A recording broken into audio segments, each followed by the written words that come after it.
Magandang araw mga kapiston, panibagong video na naman ang aking ginawa. Ngayong araw na to mga kapiston, pag-usapan natin ang tungkol sa humming noise ng iyong sasakyan.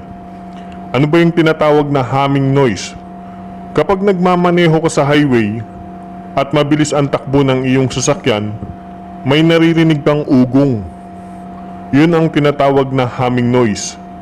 Ano ba ang dahilan bakit nagkakaroon ng humming noise? Isa dyan mga kapiston, kapag ang gulong ay hindi pantay ang kain yan o pudpud yung kabilang side, ibig sabihin mga kapiston, wala sa alignment ang iyong sasakyan. Yun ang dahilan kung bakit magkakaroon ng humming noise sa iyong sasakyan kapag hindi pantay ang kain ng gulong. Napupudpud yung kabilang side pero yung kabilang side ay maganda pa. Isa yun sa dahilan, hindi pantay na kain ng gulong.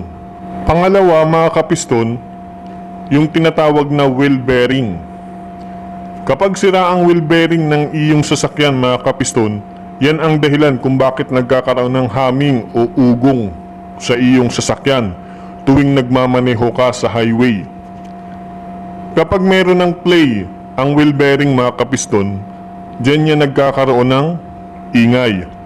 Ang wheel bearing mga kapiston, makikita mo yan sa loob ng knuckle o yung pinagkakabitan ng gulong. Ang wheel bearing ang dahilan kung bakit umiikot ang gulong ng iyong sasakyan. Kaya napaka-importante ng wheel bearing. Napakalaki ng ginagampan ng trabaho niyan sa ating sasakyan mga kapiston. Ang wheel bearing ang dahilan kung bakit umiikot ang lahat na gulong. Kung di dahil sa wheel bearing mga kapiston, hindi iikot ang gulong ng iyong sasakyan.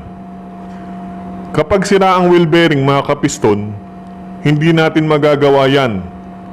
Bilang isang may-ari ng sasakyan, hindi natin magagawang palitan yan. Bakit? Napakahirap gawin yan mga kapiston. Kailangan ng machine para i-press ang wheel bearing.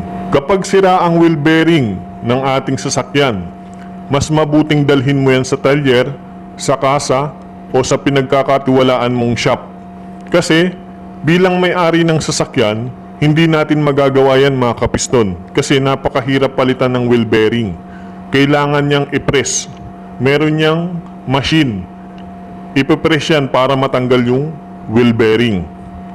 Kaya kung sira ang wheel bearing ng iyong sasakyan, may humming o ugong sa iyong sasakyan, mas mabuting dalhin mo yan sa talyer o sa kasa. Yung ibang modelo ng sasakyan mga kapiston, yung ABS sensor nila o yung tinatawag na wheel speed sensor, bumabase yun sa mismong wheel bearing. Nakakonekta yun sa wheel bearing, yung ibang modelo ng sasakyan. Kaya nalalaman ng speed sensor kung gaano kabilis ang isang sasakyan dahil yun sa ikot ng wheel bearing. Kasi konektado yung speed sensor sa wheel bearing. Ito ay yung ibang sasakyan lang mga kapiston, hindi lahat ganito. May mga sasakyan na sa wheel bearing nagbabase ang speed sensor para malaman kung gaano kabilis yung sasakyan. So yun lang mga kapiston at sana may natutunan ka sa topic natin ngayon at kung may natutunan ka, please subscribe sa ating YouTube channel para tuloy-tuloy yung mga basic video, mga basic na kaalaman tungkol sa iyong sasakyan.